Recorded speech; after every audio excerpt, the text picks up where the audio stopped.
Hey everybody, thanks for joining me today.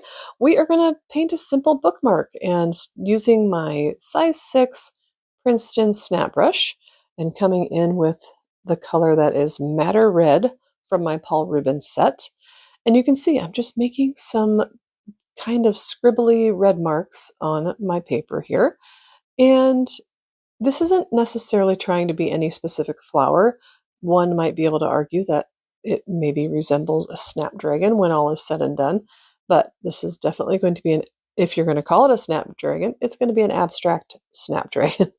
So just putting in some marks here. I did not practice this. I don't have a reference photo. I'm really just laying in some marks smaller at the top and bigger as they go down to the bottom. The paper I'm using today is Arches 100% cotton, and it is actually from a book that is, the dimensions are 10 inches by 6 inches, which is perfect for me because I like my bookmarks to be 6 inches tall and then 2 inches wide. So it just enables me to make 5 bookmarks out of that one sheet of paper. And one of the bookmarks ends up being a little bit skinnier because I have to cut along where the binding is, but it works great. Okay, while everything is still damp, I'm coming in with more of the madder red and just kind of tapping it in close to where the stem of the flower is going to be. Just gives it some color variation and maybe a little bit of dimension. And you can see I'm tapping in just little dots, filling in some of the white spaces.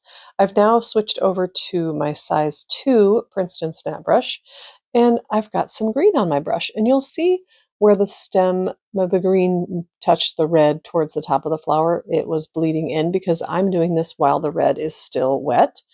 If you don't like that effect, then you can just wait for the red to dry completely and then come in with your green. I'm also tapping in green dots to fill in some of the spaces, but leaving plenty of white space as well, because I like that look. And you can just fill it into your heart's content. And I'll just come in here and darken up the bottom of the stem a bit. The green that I'm using is a mixture of hooker's green and tree green. And for the leaf, you can see instead of just drawing the typical leaf shape or atypical leaf shape, I am kind of just doing a series of lines in the shape of a leaf.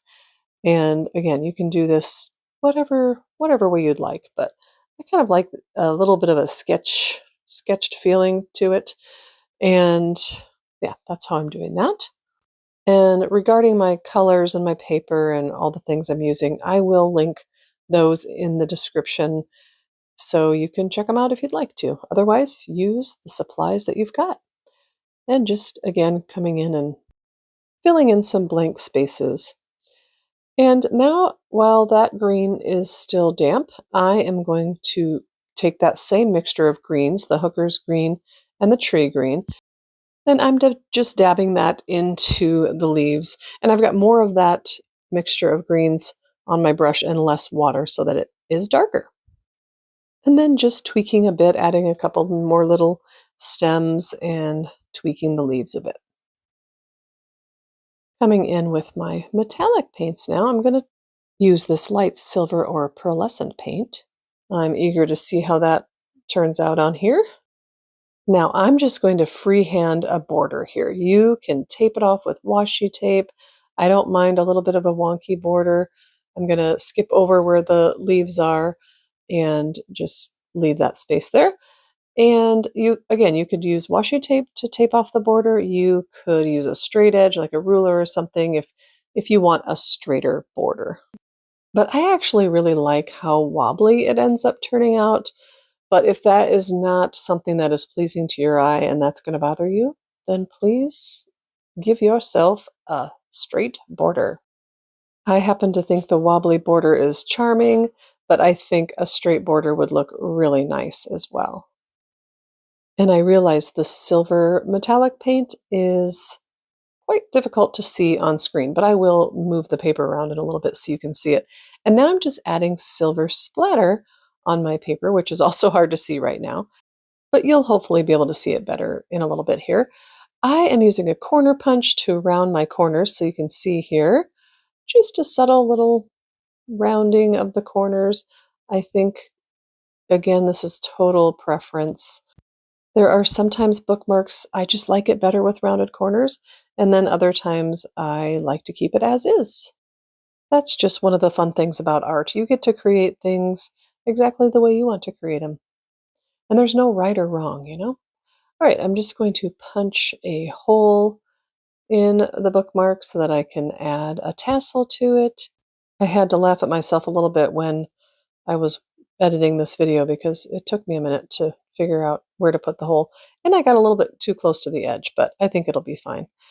Okay, I've got this box of tassels that I bought from Amazon, and I the person that has asked me to make this bookmark is a pink lover, but I decided to try the green because I just thought that would look nice with this. I thought a pink ribbon would be a little bit too much. Plus, I didn't think any of the pink ribbons really coordinated very well with this particular bookmark. So I went with the green. You can let me know what you think. Here, I'll show you the whole thing put together. But I think the tassel just makes it fun and just kind of adds a nice finishing touch. What do you think? I really like the green a lot. All right, I'm just going to try to move the paper so you can see the silver. Again, it's still a little bit difficult to see, but really in person you can see it quite nicely. All right, again, I think the green looks really nice with this, but as I looked at this and thought about it, the person receiving this bookmark is a pink girl, so I had to just try a pink tassel. And while I still like the green a little bit better, I am going to go with the pink because I think that's what she would like the most. What do you think, green or pink? I mean, I think they both work totally fine. Again, it's just a matter of personal preference, and neither is better than the other. So I hope she loves it.